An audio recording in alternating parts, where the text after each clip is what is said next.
Nasekuseni mhlobo wami angikubingelele egameni lika Jesu Christ waseNazaretha. Ngicela sesike sibuke nasi sihloko nasi sikanye kanye mfana sekhaya.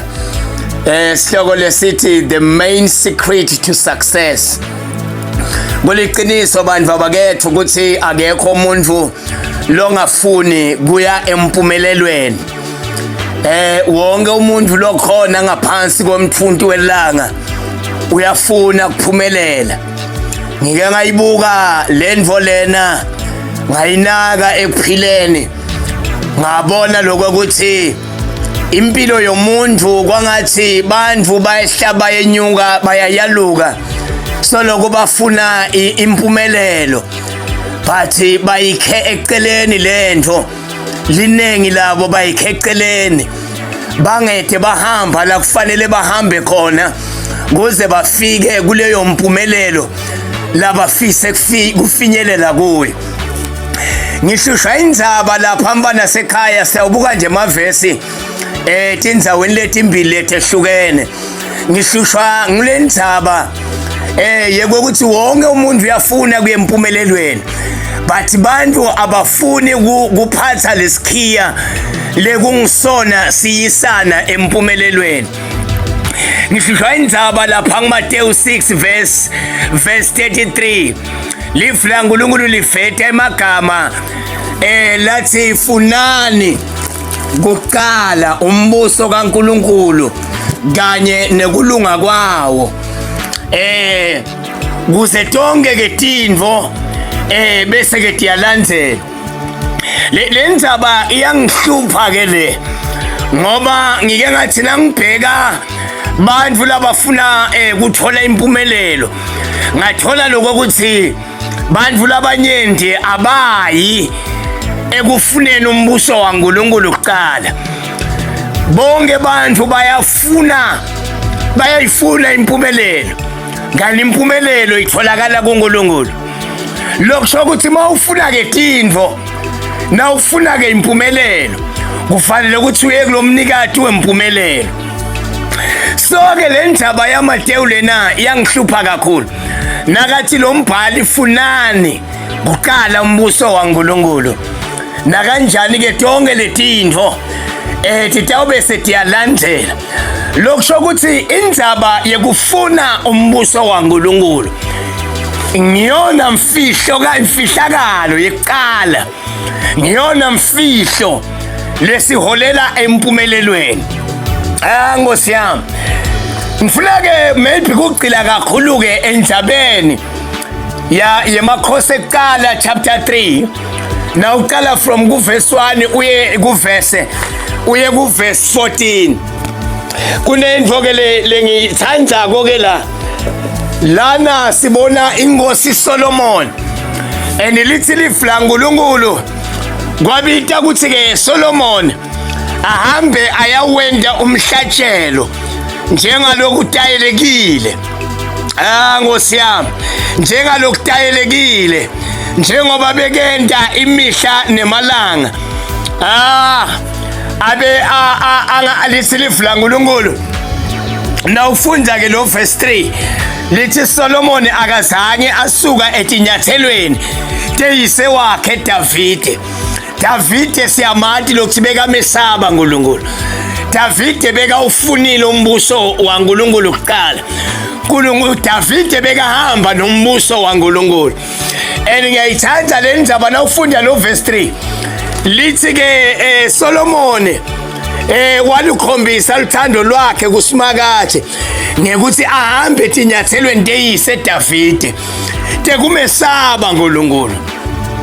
Ngosi yami now uqhubeka ke verse 4 lithi lifu laNkulunkulu wase uyahamba ke sewuya eGibeon lapho khona bekayawenda khona umhlatshelo Solomon.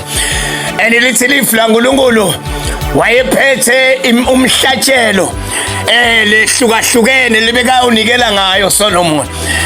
Lithi ke lifu laNkulunkulu wahamba Solomon wayawunikela lithi lifu laNkulunkulu wathi nakasanikela Solomon lemhlatshelo yakhe lithi ke simakade wase uyatibonakalisa ebusuku kuSolomon ngeliphupho. Hayi Nkosi yami. Wathi ke uNkulunkulu nakathi ibonakalisa kuSolomon. Ufike uNkulunkulu uthi Solomon, cela noma ngabe yini lofuna kuyicela. Kunento lengiyithanda ngengosi Solomon. Yakhombisa kuba ingosi lehlukile emakhosini la kakhona. Nkosi yami. Lithi lifu laNkulunkulu. Solomon wase ucela ke inhlakanipho. Wathi Nkosi ngicela kube njengoba behamba nababe Davide. Njengoba sowubeke mina ngiyindodana yakhe esihlalweni sakho sebukhosi. Kube ngihole lesife sakho lesingaka. Ngicela Nkosi lokuthi fanele ungiphe inhlakanipho yekhona lekhola lesife sakho losimise phambi kwami. Fanele ngikhole lokhola lesife sakho losimisile ebusweni bami longibeke embi kwaso. Nkosi yami. Lithi lifu laNkulunkulu. uNkulunkulu yamjabulisa lento leyacelwa nguye. Yacelwa nguSolomon. Kwamchaza Jehova ahlele ezulwini lokuthi maye ngiyaqala empilweni yami kubona umuntu lonenhlakanipho ufana naSolomon. Langakaceli konke but nje lokucela ukuhlakanipha. Nkosi yami. Nginaka ke lendzaba naso ufunda ke lapha ku verse 13. Lithi ke ngetulu kwako konke simakade wase ukhuluma emagama wathi ke Nkosi yami ngetulu kwako konke lokucelile lokungithokozisako Solomon ukuthi ucele nje inhlakanipho. Uthi ke uNkulunkulu njengoba ucela lento lena ke Solomon wangacela letinye tintfo. Nkosi yami wangacela letinye tintfo, wangacela bunjinga, wangacela ukuhlonishwa, wangacela ludumo, kodwa nje ucele inhlakanipho yekukhona khola lesife lesibekwe phambi kwakho. Uthi ke uNkulunkulu njengoba wente njalo ke Solomon yonke ke manje lento seyitakulandzela. Bunjinga kutakulandzela, lukuhlonishwa kutakulandzela, ludumo lutakulandzela, ngoba wena ucele into lengijabulisako ngingusimakade. Nkosi yami, lana ngithanda lendzaba la ekuthanini nawufuna kuya empumelelweni yakho. Imfihlo yempumelelo isekutheni ufuna umbuso kaNkulunkulu uqala. Ungafuna umbuso kaNkulunkulu nakanjani utawuya impumelelweni yakho. Bantu labanyenti emhlabeni bayigejile lendlela le, bayiyekela kufuna umbuso kaNkulunkulu, bayiyekela kumukela Kristu Jesu, ngoba indlela le yempumelelweni ibita ukuthi uqale wemukele Jesu baba wami. Indlela le yempumelelweni ibita ukuthi uqale wendlule ekwemukeleni Jesu make wami, yendlule kwemukeleni Jesu tathe wethu, yendlule kwemukeleni Jesu mfowethu, yendlule kwemukeleni Jesu mkhulu, yendlule kwemukeleni Jesu gogo wami. Lana ke lifu laNkulunkulu lithi Solomon akesukanga etinyathelweni tababe wakhe Davide.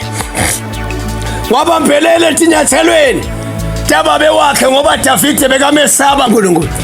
Noma bekake Davide waba neskandal endleleni, noma Davide bekake wehlukana naJehova, kepha Davide waphinde wabuyela uNkulunkulu, ngoba kusho ukuthi nase ulimele endleleni yokholo sekusuke sekuphelile ngawo. Kusuka kungakapheli, funa ukuthi insitsitse phinde ubuyele.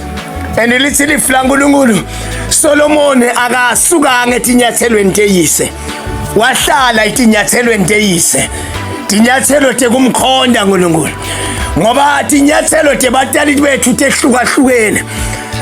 Nkosi yami, bathi siyambonga uNkulunkulu ukuthi Solomon wanyathele tinyathelweni letihle tekwatana naNkulunkulu, wayekela tonke letingabadimbi, wathi balekela tonke letingabatimpi asengukhuthathe mbona sekhaya batali bakho bebangaba netinyathelo thide mina bengakhuthata lokuthi uhambe etinyathelweni letinhle tababe wakho uyekele ukuhambe etinyathelweni letimbi tababe wakho ngoba ekuphileni wonke umuntu unelipage lelihle aphinda abe nelipage lelibi kepha lithi ilizwi laNkulunkulu Solomon wahamba etinyathelweni deyise David Nkosi yami sonke isecret yekuya empumelelweni bandla lakwethu bandla laKristu secret yekuya empumelelweni mfundisi wami isekutheni wena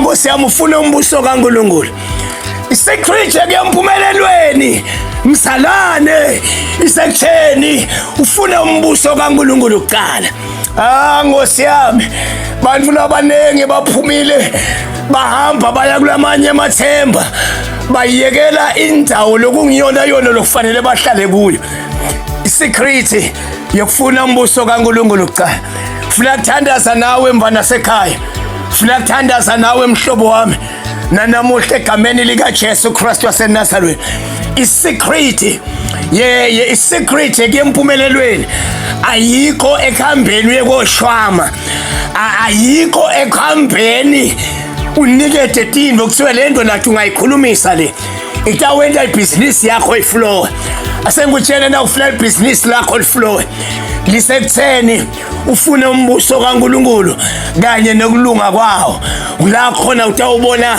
imfihlakalo yaNkulunkulu ngiyayithanda indaba yaSolomon lithi ilizwi laNkulunkulu Solomon abenjinge kakhulu kude inkosi lebeyinganjinga afanana naSolomon Nkosi yami hayi lento leni yamangalisa kwente njani Solomon ube inkosi lenjingile na nginjingiswe ukuthi bengihambe etinyathelweni tababe ngoba ungahambe etinyathelweni tababe wakho letinhle na kanjani utawufinyelela empumelweni yakho lithi ke Solomon waqhubeka nekumesaba uNkulunkulu that's why aba ngilonjingile Nkosi yami abenjinge ngendlela lesimanga noma nje Solomon egcinene wabonakala sekasuka etinyathelweni tababe wakhe wase uyasuka ngekuthi bese uqala uba nebafati labanenge Nkosi yami kwase kuba yindvo keNkulunkulu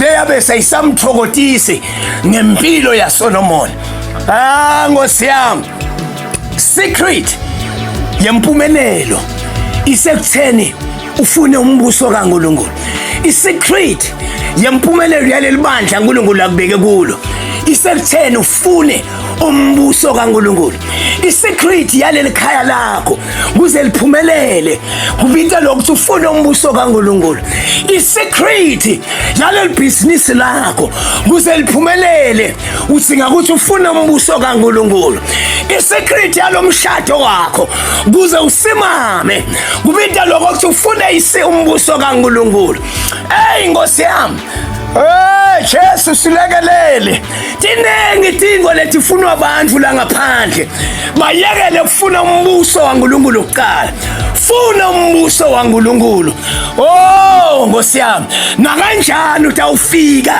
empumelelweni yakho siyabonga baba wethu ongcwele egameni lika Jesu sibonga baba namuhla ekseni sibonga baba kufa nekhuthathwa lizulu baba wethu longcwele ukuthi tonke tinto baba wethu longcwele tisekeleke ekutheni uNkulunkulu sife sakho bantu bakho bafuna umbuso wakho uNkulunkulu nami yomlaleli somandla babe wehlile wenyuka wabamba lapha nalapha ya tinto babe wethu longcwele wangese wafinyelela empumelelweni yakhe moya wababe sengumletha kuwe Jehova ngoba wena unguJehova lesithi babe masondzela kuwe bese babutholela empumelelweni babe ngiyathandaza amandla moya longcwele na ngiyababe sewutinikele watinikele ebukhoneni bakhe emfeni kwale shumayelo moya wababe moya wasimakathe mholele babe empumelelweni moya wababe moya waJehova ngiyabonga babe life lenhlakanipho babe lokho ukuthi babe kuze sifinyelele empumelelweni